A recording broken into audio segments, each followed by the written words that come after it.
Managing address lists.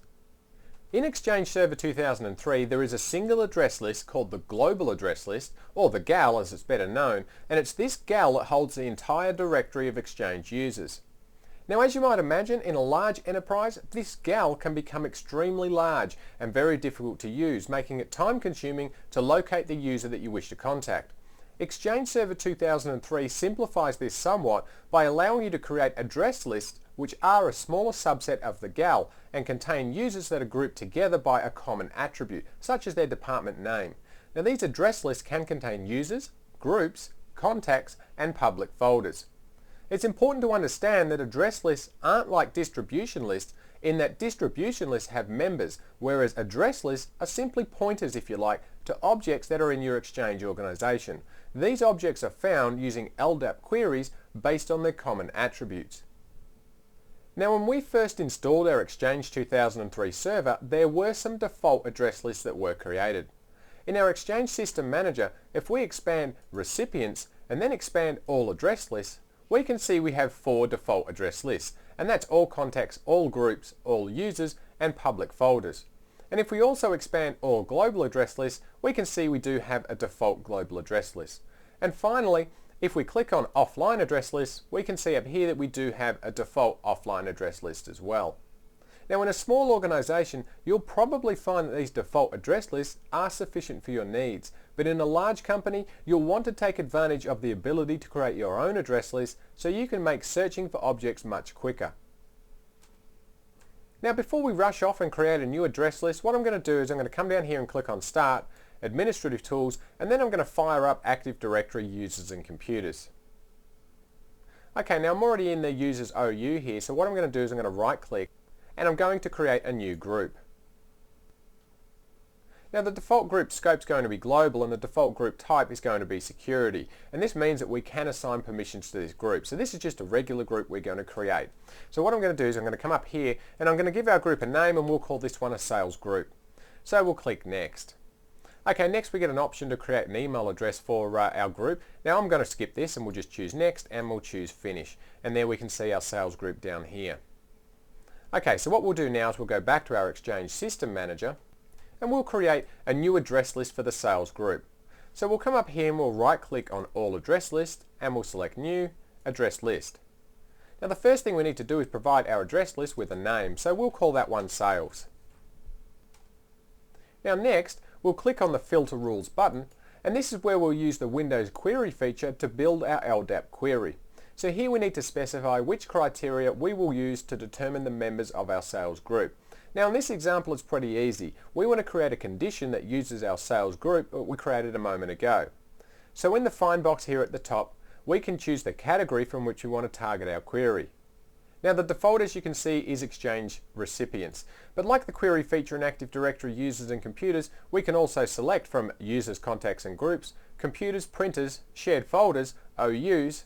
We can also select RIS servers and of course RIS clients. But the one we're going to want to choose here is Users, Contacts and Groups, because our sales object is a group. So we'll select that. And down here we need to provide a name. Now, quite obviously in our example we'd be using the name of sales here, but I just want to digress a little bit here and just show you a little gotcha with this tool. Let's say that we don't know the exact spelling of our group. So the first thing we might want to do is hit Find Now, and then it lists all of the users, groups and contacts in our Active Directory. So most people would naturally just scroll down, locate our sales group, and then click on OK. And that of course just brings us back to where we were at the start. Now, the tendency here is to click Finish and think that you're done. Well, you are done, but we'll right click on our new sales address list and we'll see what we actually did do. So we'll select Properties, and up here we can see our LDAP query that we've just created. Now, if you're familiar with LDAP queries, you're probably screaming out the answer of what happened here, but if you're not familiar with them, you might not think that anything's wrong. But let's go and make it easy for you. This LDAP query is not looking for our sales group, and we should see it referencing our sales group just in here. So if we click on the Preview button, and I'll just move this up here, we can see that every user, group and contact in our Active Directory organization is a member of our sales address list. The problem is, when we created this address list, we did a search to find everything, and that's what we selected to insert into our address list. So what we'll do is we'll cancel this. I'm going to right click on our sales address list and I'm going to select to delete it. Am I sure I want to delete it? Absolutely. Okay, we'll go and right click again on our all address list. We'll select new and we'll create a new address list.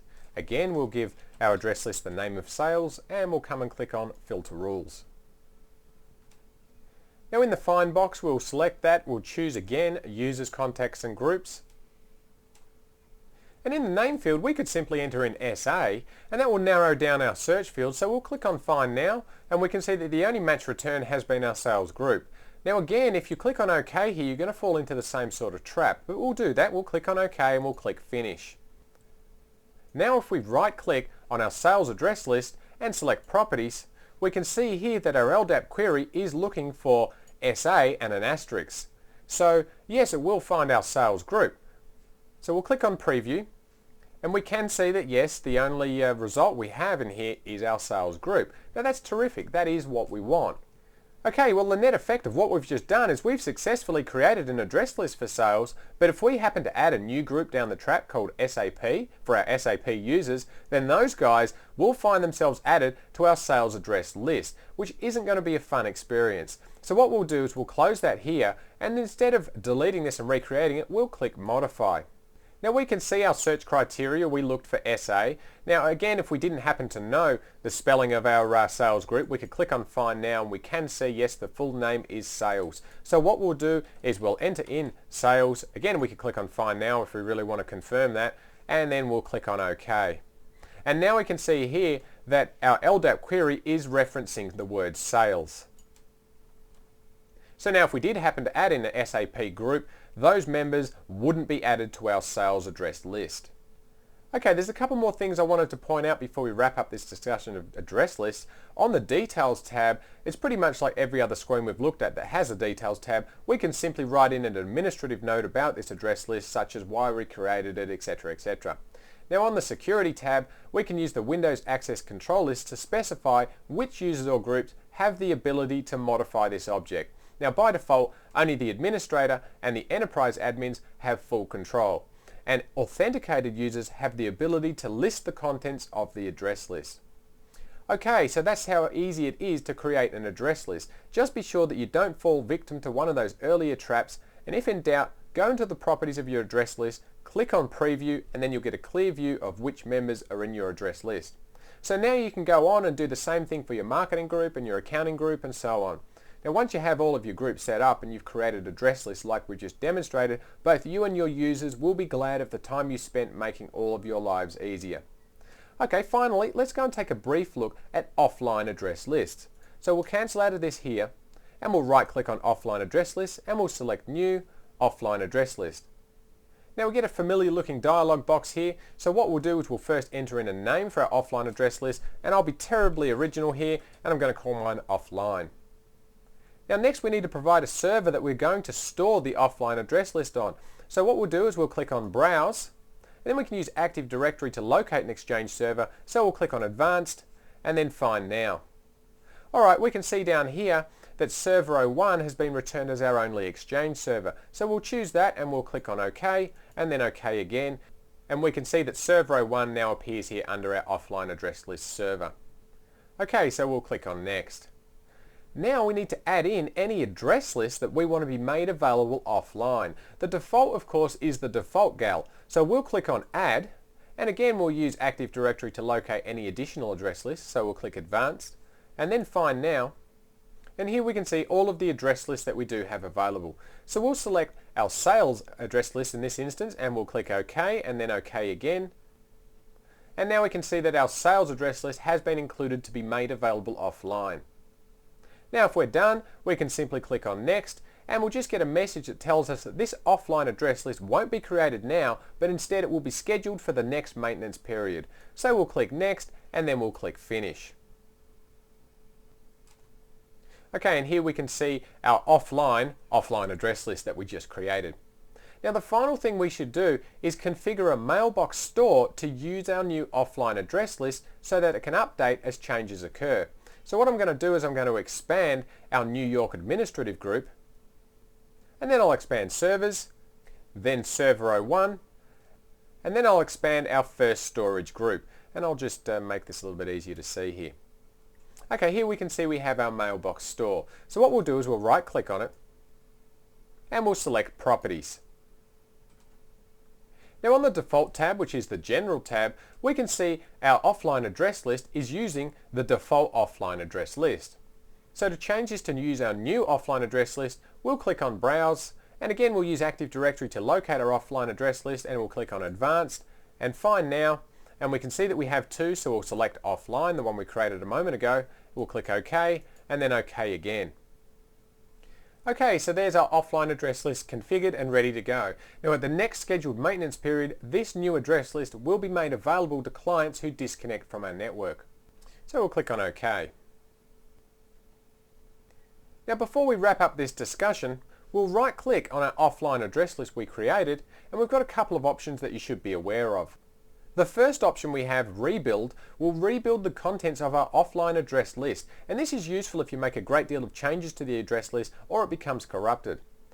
The next option, Set as Default, it's pretty obvious what that one does, but it'll only set this address list as the default for any new mailbox stores, so any existing ones you have will still remain the same.